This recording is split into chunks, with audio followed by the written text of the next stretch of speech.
عليكم ورحمة الله وبركاته. ازيكم يا حبايبي؟ عاملين ايه؟ معاكم مطبخ ما اقولكش.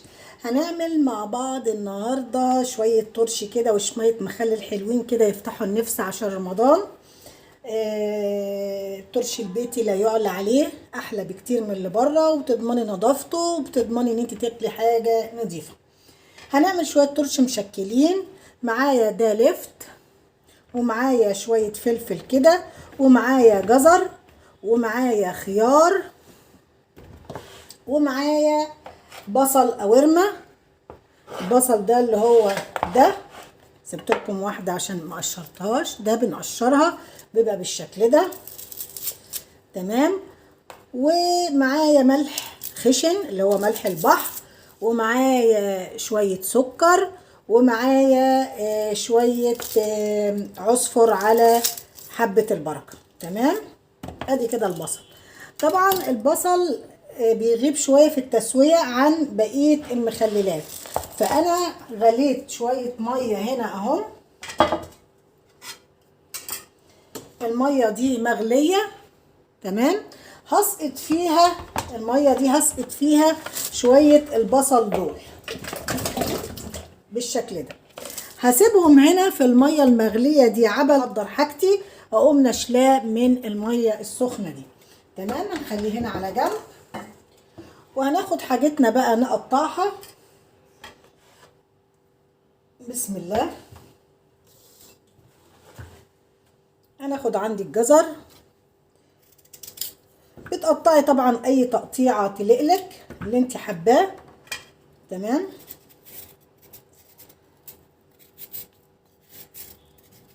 معايا، واشيل كده اقطع الجزره. تمام. عندي قطاعه، وفي منها دلوقتي على شكل سكينه نفس الشرشره دي، وبقوم مقطعه الجزر كده.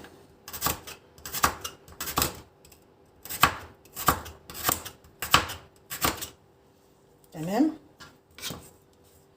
بسم الله.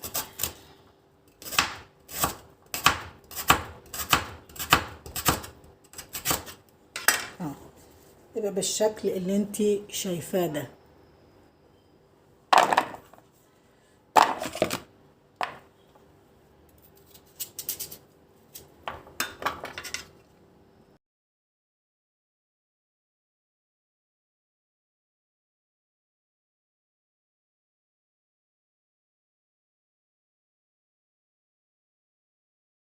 ادي الجزر. هنجيب بقى ايه؟ شوية اللفت. اقشر اللفت.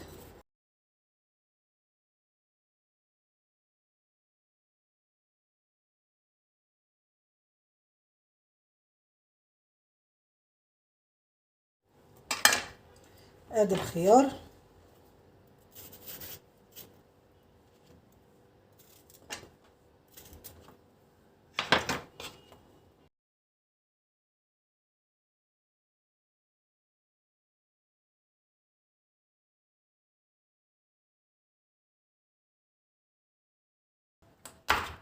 كده كفايه. هصفي الميه، هصفي البصل من الميه واجي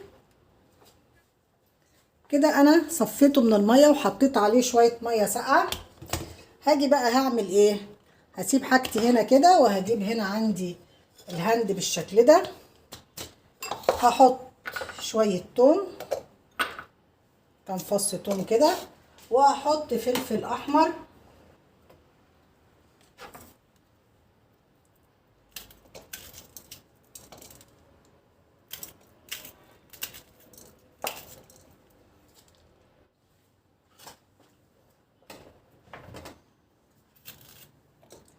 كفايه كده فلفل.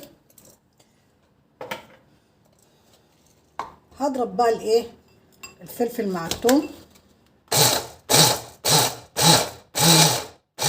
بس حلو قوي كده، عاملينه مجروش، مجروش بالشكل ده. اشيل بقى كده عندي حبة البركة والعصفر، وعندي الملح. هجيب حاجة بقى ندوب فيها الملح عشان نحط بقى الايه الخلطه كلها على بعضها. معايا كده انا جبت شفشق الميه، هنزل عليه. ده ملح خشن بتاع ملح البحر، ده جميل جدا في المخللات. هحط كده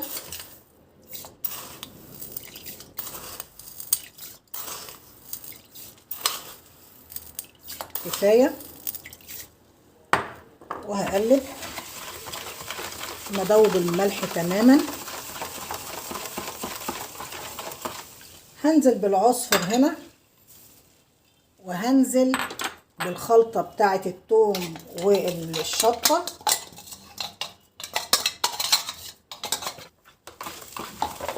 وهحط معايا شوية خل صغيرين. شوية الخل دول معلقتين كبار. هحط معلقة كبيرة سكر، وهقلب كله بقى مع بعض كده تمام. هجيب معايا بقى البرطمان، وهنزل معايا بشوية بصل كده تحت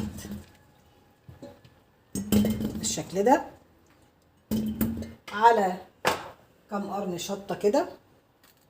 الفلفل ممكن تقطعيه دواير كده، وممكن تحطيه بحاله، بس انا بحب احطه بحاله بصراحة.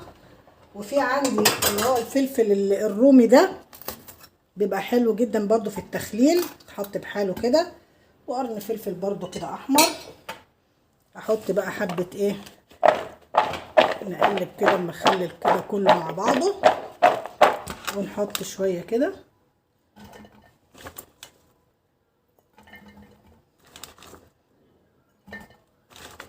تمام. شوية بصل،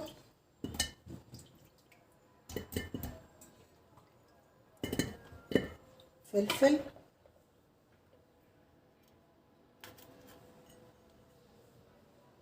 افتحي الفلفلاية، لازم تفتحيها.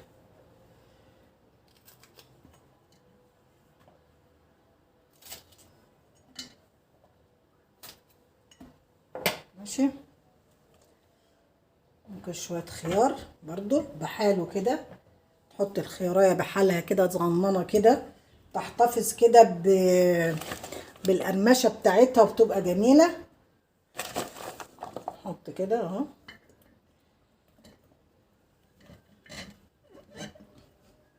حط البصل،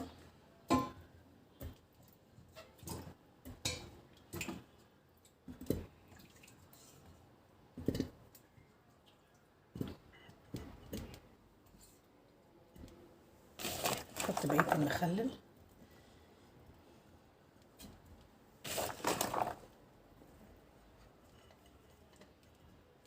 نفس كده اهو، عشان انزل المية بقى عليه كده. خلاص.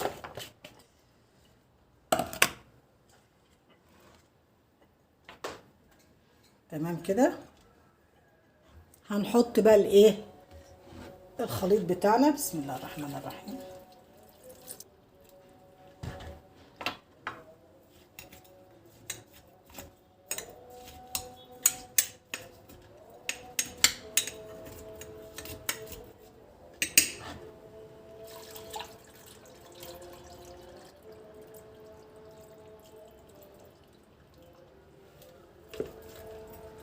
كده حلو قوي.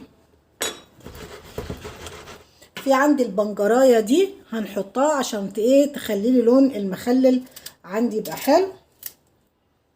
اقطعها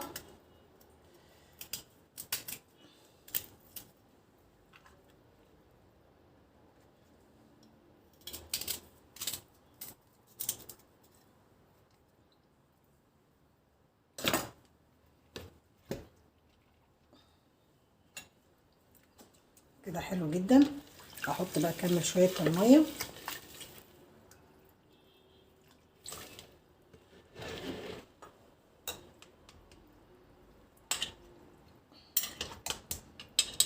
اللي كله كده علشان الخليط كله يتجانس مع بعضه كده. تمام خالص. دي بقى وهنقلبه، هنحط اللي تحت فوق تقليبه كده علشان كله يمتزج مع بعضه. لازم تتحكم كويس، وهتسيبيها مش هتفتحيها بقى ان شاء الله الا على رمضان. نقلبها كده اهو بس كده. لم الليله بتاعتنا دي بقى، فاصل ونواصل. وكده يا حبايبي خلاص المخلل بتاعنا، الترش بتاعنا الجميل اللي انتوا شايفينه ده عشان رمضان خلص كده وجميل زي ما انت شايفه كده، وحاجه نظيفه وحاجه حلوه. بتسيبيه طبعا مقفول لمده الايه، احنا فاضل 10 ايام على رمضان نفتح عليه بامر الله. وكده خلصنا الفيديو بتاعنا. يا ريت لو عجبك الفيديو ما تنسناش في اللايك وما تنسناش في الشير، ولو اول مره تشوفيني ما تنسنيش في تفعيل الجرس ليصلك كل جديد. وكان معاكي مطبخ ما اقولكش، والسلام عليكم ورحمه الله وبركاته.